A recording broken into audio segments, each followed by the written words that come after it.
இப்ப நாம அப்ப கோரஸ் என்கிற ஒரு சரித்திர புருஷன் பிறக்கிறதுக்கு முன்னாடி பைபிள்ல தீர்க்க தரிசனம் இருக்குது. ஆனா அவர் விசுவாசி கிடையாது. நல்லா ஞாபகம் வச்சுக்கணும். அவர் ஒரு ராஜா, பர்ஷியாவுடைய முதல் ராஜா. இன்னைக்கு பர்ஷியா என்று சொன்னால் அதுதான் இந்த ஈரான். பாருங்க, அன்னைக்கு ஈரான்ல இருந்து தான் கடந்து வந்தாங்க. ஈரானுக்கு தான் என்ன பண்ணாங்க, தேவாலயத்தை இடித்து நேபுகாத்நேச்சர் கட்டின தேவாலயத்தில் அந்த பணி.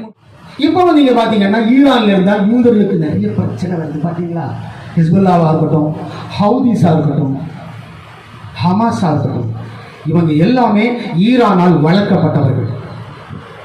நல்லா ஞாபகம் வச்சுக்கிறது. ஈரானால் வளர்க்கப்பட்டவர்கள். இந்த செய்தி ரொம்ப முக்கியமானது. ஈரான் தான் பண உதவிகளை கொடுத்து இந்த ஹிஸ்புல்லா வளரவும், உள்ளுக்கு டனல்ஸ் எல்லாம் தோண்டவும், அப்புறம் நீங்க பாத்தீங்கன்னா பணங்கள் எல்லாம் சேர்த்து வைக்கவும், இஸ்ரேலை எப்படியாவது மடங்கடிக்க வேண்டும், இஸ்ரேல் நாடு இல்லாமல் செய்ய வேண்டும், உலக வரைபடத்திலே வரக்கூடாது என்றெல்லாம் சொல்லி இவ்வளவு வளர்த்தி விட்டாங்க. ஆனா இஸ்ரேலை ஜெயிக்க முடியுதா? இஸ்ரேலை ஜெயிக்க முடியாது. இந்த ட்ரம்ப் இருக்கிறாரு பாத்தீங்களா, 2018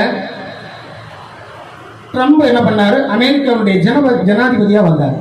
அது கர்த்தருடைய திட்டம். ட்ரம்பை கொல்லணும் கூட 2 மாசத்துக்கு முன்னாடி சதி நடந்துச்சு. உங்களுக்கு தெரியுமா? கர்த்தருடைய நேரம் வரலன்னா யாரையும் கொல்ல முடியாது. அது ரொம்ப முக்கியம். ட்ரம்பை கொல்ல முடியல. ஆனால் அவர் ஒரு கூட்டத்தில் அவர் என்ன பண்ணிட்டாங்க, கொல்றதுக்கு ஆமாம் ஒரு முயற்சி எடுக்கப்பட்டது. ஆனால் கர்த்தருடைய திட்டம் என்ன, ட்ரம்ப் வரணும், அது அமெரிக்கன் ஜனாதிபதியை கொண்டு வரணுங்கிறது கர்த்தருடைய திட்டம், காட்ஸ் பிளான். ட்ரம்ப் நல்ல விசுவாசி தெரியுமா? நல்ல விசுவாசி, நல்ல Bible reader, good faithful man. கொஞ்சம் ஷேர்ட்டெல்லாம் படித்தவர் தான், ஷேர்ட்டெல்லாம் உண்டு அவருக்கு. அதெல்லாம் ஒன்றும் இல்லை.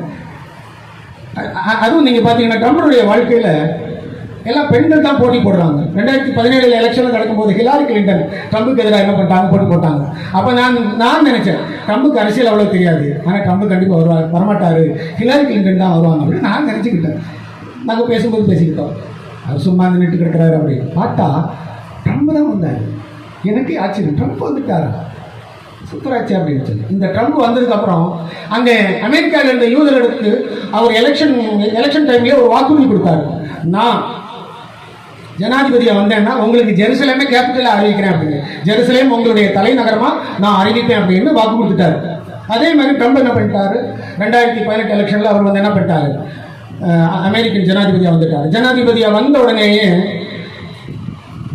எல்லாரும் வந்து அவரை கேட்டாங்க, நீங்க சொன்னீங்கல்ல ஜெருசலேமை நீங்க தலைநகரமா அறிவிப்பீங்களா அப்படின்னு சொல்லி.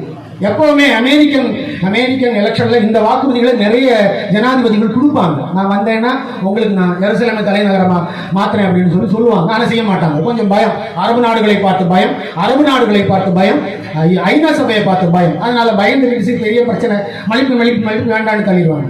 அது ஏன், நான் கர்த்தருடைய நேரம் வரல, அதான் உண்மை. ஆனா ட்ரம்ப் வந்த உடனேயே நான் அறிவிக்கிறேன் அப்படின்னு சொல்லிட்டார். நான் அறிவிக்கிறேன். இப்ப அன்னைக்கு 2018 தான் சகரியா தீர்க்க தரிசனம் 12ஆம் அதிகாரம் நிறைவேறி முடிந்தது. அதை நாம் எடுத்துக்கொள்வோம்.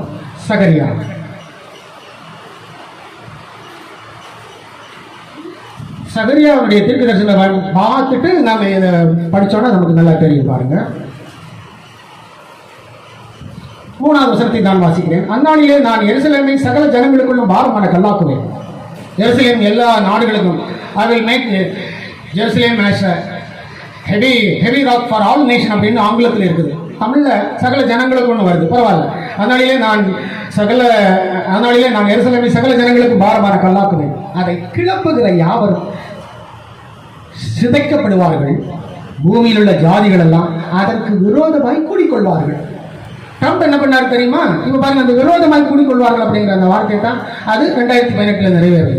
ட்ரம்புக்கு விரோதமா ட்ரம்ப் சொல்லிட்டாரு, எலெக்ஷன் முடிஞ்ச உடனே என்ன 2018 சொல்லிட்டாரு, நான் வந்து தலைநகரமா அறிவிக்கிறேன் அப்படின்னு சொல்லி. ஜெருசலேம் ஆல்ரெடி யூதருடைய கையில 1967 வந்துச்சு. 1967 யூதருடைய கையில வந்ததுக்கு அப்புறம் ஜெருசலேம் வந்து தலைநகரமா அறிவிக்கப்படவில்லை.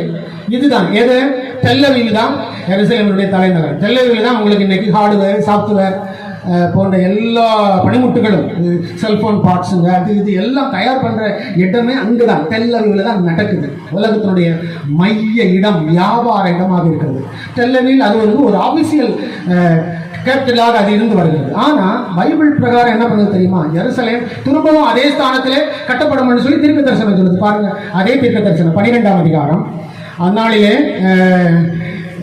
அதாவது அந்த 6ஆம் அதிகாரம் சகரியா 12:6 லாஸ்ட் நான் வாசிக்கிறேன். சுற்றிலும் இருக்கிற எல்லா ஜனங்களையும் பட்சிப்பார்கள்.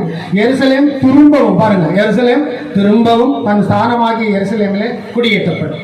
எருசலேம் திரும்பவும் தன் ஸ்தானமாகிய எருசலேமில் குடியேற்றப்படும் என்கிற அந்த வசனத்தின் பிரகாரம் 1967 யூதர்கள் அதை பிடித்தார்கள் என்றாலும் தலைநகரமாக அறிவிக்கப்படவில்லை.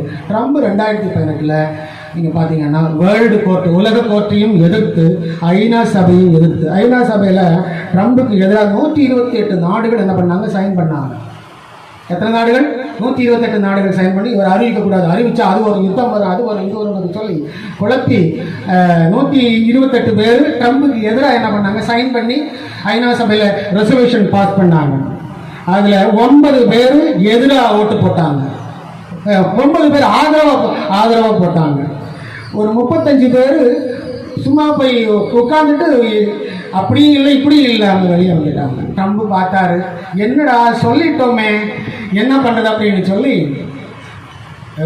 வேர்ல்டு கோர்ட்டையும் அவர் மதிக்கலை, இந்த ஐநா சபையும் அவர் மதிக்கலை. வீட்டோங்கிற ஒரு பவர் இருக்குது, அந்த வீட்டோ பவரை யூஸ் பண்ணி Jerusalem is a capital of Jews people அப்படின்னு சொல்லி அதை அனௌன்ஸ்மெண்ட் பண்ணி அதை சட்டமாக்கி விட்டார். அன்னைக்கு ஜெருசலேம், அன்னைக்கு தான் 2018ஆம் ஆண்டு இந்த ஜெருசலேம் தலைநகரமாய் மாற்றப்பட்டது, மீண்டும் நிறைவேறி முடிந்தது. சகரியா 12ஆம் அதிகாரம் இந்த வசனங்கள் 3, 6 வசனங்கள் எல்லாம் நிறைவேறி முடிந்தது. இல்லையா? இப்போ அதனால இப்போ எல்லாரும் என்ன நினைச்சாங்க, இவங்க தான் வருவாங்கன்னு நம்ம எல்லாரும் நினைச்சோம். யார்? கமலா ஹாரிஸ் வருவாங்கன்னு நினைச்சோம். ஆனால் நான் ரெண்டு மாதங்களுக்கு முன்னாடி நான் உங்களுக்கு சொன்னேன் ட்ரம்ப் தான் வருவார். எத்தனை பேர் கேட்டீங்க? அது நான் சொன்னேன் ட்ரம்ப் வருவார். ஏன்னா ட்ரம்ப் அவருடைய திட்டம். ட்ரம்ப் மீண்டும் அமெரிக்கன் எலெக்ஷனில் தலைவராக்கி விட்டுருக்காரு. இனிமேல் அடுத்து என்ன நடக்க போகுது தெரில. நிறைய தீர்க்க தரிசனம் நிறைவேற போகுது. நான் வரிசையாக அவர் என்னென்ன செய்கிறாருன்னு பார்த்து நான் உங்களுக்கு சொல்கிறேன்.